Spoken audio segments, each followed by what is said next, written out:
2, 1. It's Friday. We have finally made it to the end of the work week. Welcome to KSAT News Now, streaming from our newsroom and all over the place, KSAT Plus, KSAT.com. Priscilla, how's it going this morning? It's good. It's been a good morning. It's a little bit like this morning it was a little damp feeling outside. Yeah. But I think it's going to get probably hot again. It's been a very long hot week. So it has been HOT hot for sure. And Katie Blake's going to join us in just a little bit to talk more about our weekend weather. It seems like we're going to get a little bit of relief there when it comes to some of this heat, this spring sizzle. It's been very unbearable. I think so. They've been talking about rain. They didn't say too much rain, but any rain is always appreciated. So. Yeah, absolutely. Especially if you have big plans this weekend. We'll talk about a couple of things coming up here. But this morning, want to get to a couple of our top stories. Of course, millions of families and caregivers, we've been talking about this for some time now, could get some relief from that nationwide baby formula shortage. And one state passes one of the nation's strictest bills on abortion. Yes, and then locally, 2 San Antonio bars are saying no to customers in their early 20s. There's a lot of people talking about this on social media. Yeah. So we're going to get into that, but interesting move. I had not seen any establishment do this, but yeah, it's definitely been a talker for a lot of people over the past 24 hours or so.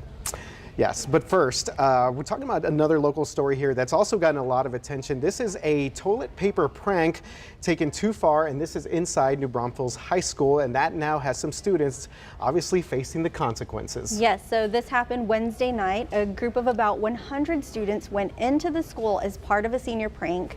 Some of the kids told KSAT that they thought they were just going to be hanging toilet paper. They say other kids had their own plans. We're going to go inside the school and have some fun, blow up some balloons and throw some toilet paper. A couple of people walked in with like cheese and instant mashed potatoes, and I kind of knew from there it was going to go south.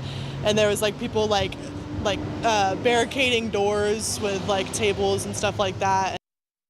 So yesterday morning, the staff arrived to find all of this. They spent some time cleaning up meat and eggs that had been thrown. They also found drains clogged with mashed potatoes.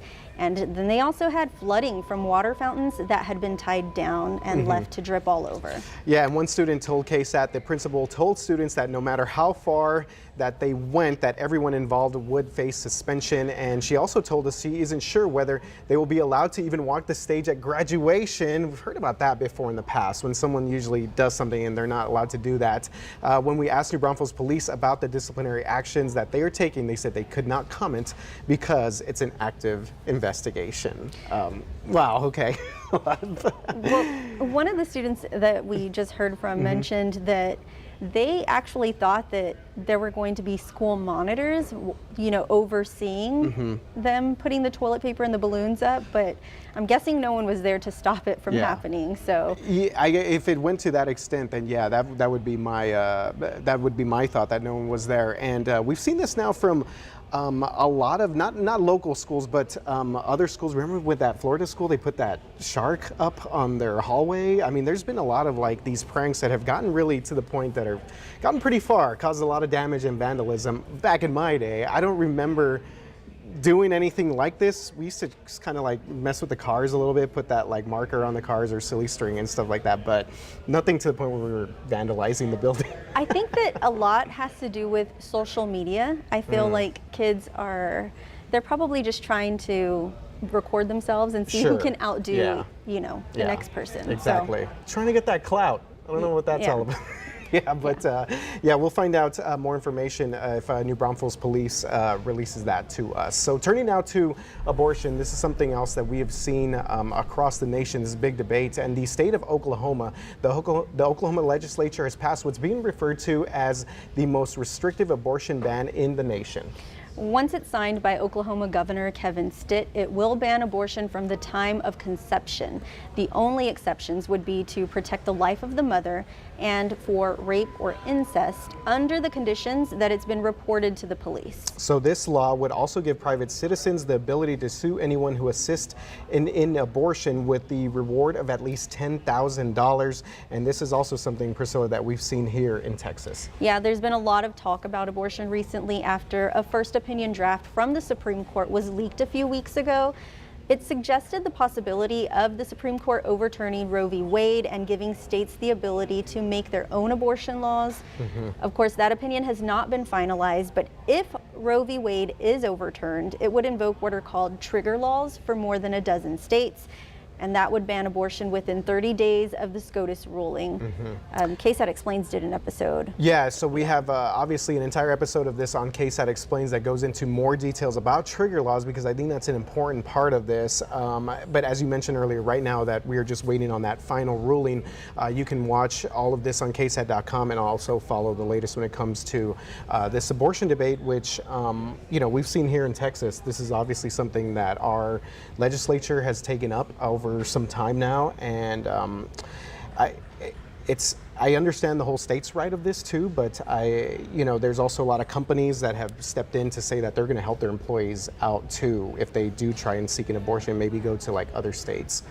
So yeah, there's just a lot of angles to this. Yeah, and I think that this will continue obviously being a story that we're focused on all summer, because that Supreme Court opinion is supposed to be released sometime this summer. There's not an exact date though, but we'll just continue seeing, how this plays out and the millions of Americans that it impacts. Obviously. Okay, so now to another big story that's impacting a lot of people. This is the baby formula shortage that continues to obviously affect a lot of Americans here. The Senate now hoping to soon ease the burden, at least for some families. Yes, yesterday the Senate actually approved a bill that will allow WIC recipients to use their vouchers for any brand of formula. The bill is just waiting to be signed by Governor Greg Abbott. So right now, WIC recipients can only use their vouchers to purchase one brand of infant formula. So this would make it easier, much easier, for them to buy the formula that is on the shelves. And actually, the bill's waiting to be signed by President Biden. The Biden administration is also working towards easing the formula shortage by flying it in from overseas.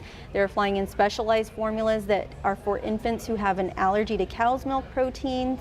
And this all stems from the country's largest formula manufacturing plant being shut down and investigated last year over reports that its formula was linked to certain bacterial contamination and infant deaths. Now, once this facility resumes production, this is the one in Michigan, it could happen as soon as next week, but it could take, this is a big part, up to 2 months for that formula to hit store shelves, because they got to start the whole process basically from scratch, right? It's going to take like 2 weeks just to kind of get the production going, and then another 4 to 6 weeks before they actually get it out to stores. So there's a lot of the distribution part of this that goes into it too.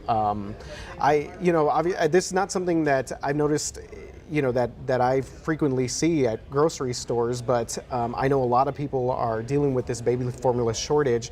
I don't go shopping for baby formula as much, so but it's my understanding that it's basically empty now. It's hard to find anything. Yeah, anytime that I'm actually at the grocery store and I'm in that baby aisle, I've actually seen people who are like relying on the apps to tell them whether there's stock available, but those are not always reliable. You'll get there and it's all gone. But there are some organizations locally that are changing kind of their own policies in order to help more families. I know Any Baby Can is stepping up and trying to help people. And we also have that story on KSAT.com. And of course, the food bank is also a resource here. But just remember that it's limited for everyone right now. Yeah, absolutely. And again, a lot of parents, caregivers just scrambling to find baby formula, having to sometimes travel miles away, or maybe even, trade items, kind of do an old school sort of trade through social media, maybe some baby clothing for formula. So yeah, hopefully we can get those formula back on the shelves. Priscilla, this morning, here's another story. A lot of people discussing on social media, 2 San Antonio bars raising the age to enter their business. Yes, so Bentley's announced on Facebook and Instagram that it is only allowing people 25 and up at its location in the 8100 block of Broadway. Their Facebook post already has more than 400 comments, with many people supporting their decision. Yeah, what do you think about that, real quick? I think I was just scrolling through their Facebook posts, and it seems like the majority are actually in support of this. I mean, I personally have never been to a bar that has an age limit, but I can imagine that it does change the atmosphere a lot, and I mean, I support it. It's their business. It's their choice. That's true. They can do what they want. That is true. Bentley's isn't the only local bar that's actually doing this. The bar Horizons and More is raising the age. This is even more than 25 to 30 and up. So there we go. And that bar advertises itself as being a place where, quote, the grown and the mature come to relax, play, eat, and dance.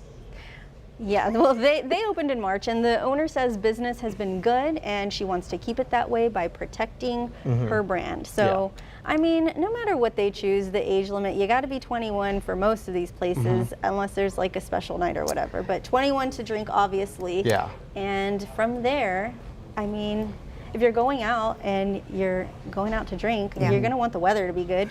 That's all that matters to me, right? We've seen, yeah, and that's true. And we have seen more family-friendly spots that are opening up locally. So I think that's been a big push to try and get more family-friendly. This is just maybe another step there. But again, it is their business, so they can do what they want. That is true. People head outside. That Katie, is very true. what are people going to be doing this weekend? The weather does what it wants as well.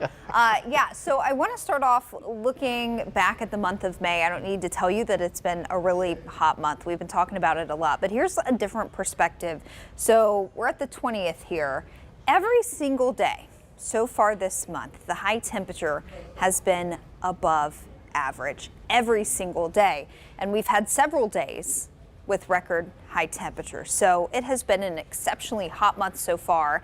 And I know you're wondering, when are things going to change up just a little bit? And the answer really is on Sunday in terms of temperatures. Check it out. We got a hot day today, another hot one on Saturday, but look at Sunday. We've got a late season front that will be moving through on Sunday to put our afternoon temperatures in the 80s, not just for one day, but for several days. And it's just funny that we're excited about 81, 85, 84, 87. That's where we should have been this whole month, around there. So we're very excited to get back to where we should be. It's not just the change in temperatures next week and this weekend, it's also increasing rain chances. We've got a low shot at some storms both today and tomorrow. But then especially early next week, Monday into Tuesday, we start to talk about better chances for scattered rain. So let me walk you through what you can expect really today and this weekend. We do have a brief window for a few showers and storms as we get into this afternoon. There will be a passing disturbance overhead. That's why we're going to keep more cloud cover around today. But this disturbance could also generate a little bit of rain. We've got a pretty hard to break cap or lid on our atmosphere today, so that should just keep a lot of shower activity around. But we do need to mention that if a storm can really get going this afternoon through just before sunset and break the cap or lid on the atmosphere, it could quickly become severe. So that's why San Antonio, Bexar County, and points north are under an isolated risk for a severe thunderstorm or two. So the overall threat of severe weather is really, really low. We'll be watching radar very closely this afternoon, but just know we can't rule out a rogue strong to severe storm as we get into the late afternoon, early evening hours. Now let's talk about your Saturday. A lot of sunshine first part of the day into the early afternoon. As we get into the afternoon, a few little pop-up showers and storms will be possible, but it's really not going to be until late Saturday evening and then into Saturday night that we start to pick up rain chances a bit more. There's that cold front I mentioned that will be dropping through late Saturday night into the pre-dawn hours of Sunday morning. This will fire up some storms to our north Saturday evening, and a few of those could try to wander our direction likely after the sun goes down on Saturday. So any afternoon plans on Saturday should be just fine. But as we get into the late evening and overnight hours, we do expect there to be some storms around. A few of those could be on the strong side. Now, as we get into Sunday, we'll peel back rain chances during the day, but we keep a lot of cloud cover around. And again, Sunday is the day that we really get the heat relief with our temperatures limited to the 80s on Sunday afternoon. So I expect most of your Saturday to be just fine. Some evening and nighttime thunder showers will be possible. Some early day showers on Sunday, but mainly what you'll notice Sunday, how cool it is and also the cloud cover to keep our temperatures on the cool side. And we keep the rain chances going, you guys. We've got an unsettled weather pattern that will be with us really now through the back half of next week, and that's going to keep daily chances of rain in the forecast. Each and every day is not going to be a complete washout, and this probably won't take us completely out of drought, but essentially every day there will be periods of showers and even some thunderstorms around. We've also highlighted Monday night into Tuesday as a period where we expect a slightly higher coverage of rain and storms, so keep that in mind. Some light at the end of the tunnel. I know. At the end of the heat tunnel. That little like 10, 20 degree dip, it's gonna feel so nice. It's really good. Got to get through. Got to get through the next couple of days. Yeah. Well, I just know it's been so hot that like your car, when you go out to it now, you're feeling that summer heat in there, you know? Yeah. Like, don't leave anything in there that can melt. No, definitely not. It's gonna melt. It's not been fun, like leaving work in the evening, early evening, even when the sun's still beating down. It's really hot. Can make an egg on that asphalt. No. We'll be into that time before you know it. Yeah. Katie, are you a big hip hop 90s hip hop fan? I think you're looking for Justin Horn, and he's already left for the day. It's not me. I'm sorry. Okay. Well, this next story we have here, this may actually entice you to maybe be more of a 90s music fan. This is an interesting music collaboration.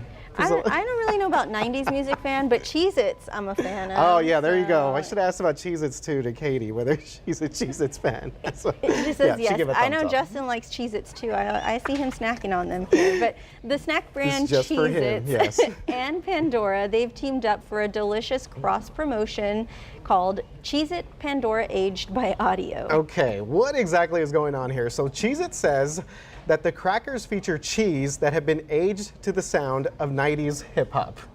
Aged to the sound of 90s hip hop. I mean, why would they ever think of this? But here's the reason. Researchers in Switzerland did a study that found that aging cheese to hip hop music can strengthen taste and smell. This is a bit, so that's right?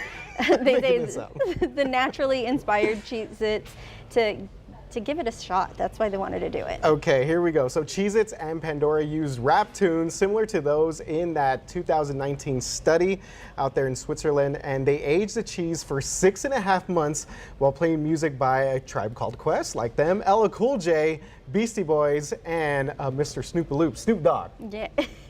So these limited edition crackers will go on sale next week, and I'm just wondering if the song changes the flavor. Well, I guess you're gonna have to find out. I guess, yeah. You're gonna have to put in a special order here, and you know what? We're gonna try these out. I think we just put ourselves up for a little like experiment next week to try these Cheez-Its, whether it works or not. I'll just bring some white cheddar ones. Those are the best ones anyway. Do you like the white cheddar ones? Yeah. I do like Cheez-Its. I really do.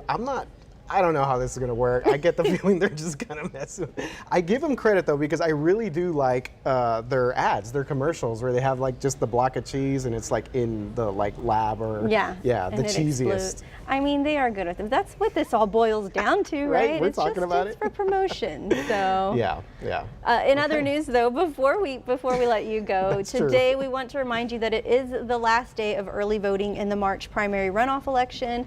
The polls are going to be open till 8 o'clock tonight, so if you have not voted, this is your final chance before Election Day, and that's Tuesday, May 24th. Yeah, so that's going to be a very busy day for us here as we talk about some of these key runoff elections. Some of the big ones here, Congressional District 28, and then we're also going to be talking about the Attorney General as well, and Bexar County Judge. So a lot of big elected positions and officials that are going to be decided here by this runoff. So make sure you head out, hit the polls. Obviously, stay cool if you can. You know, you don't want to be waiting in line for a long time. I know, it's and you don't want to catch one of those like temporary showers. Exactly. But whatever the weather is, you got to go anyway. So hey, there we go. Yeah. All right, guys. So we will wrap things up for today in KSAT News Now. Hopefully, you guys have a great Friday. Priscilla, thank you again for hanging out with us this morning. We're going to put you to that Cheez-It taste test. Cheez-It test, yeah. We'll see about that. All right, you guys have a great weekend, and thank you again for being with us on KSAT News Now.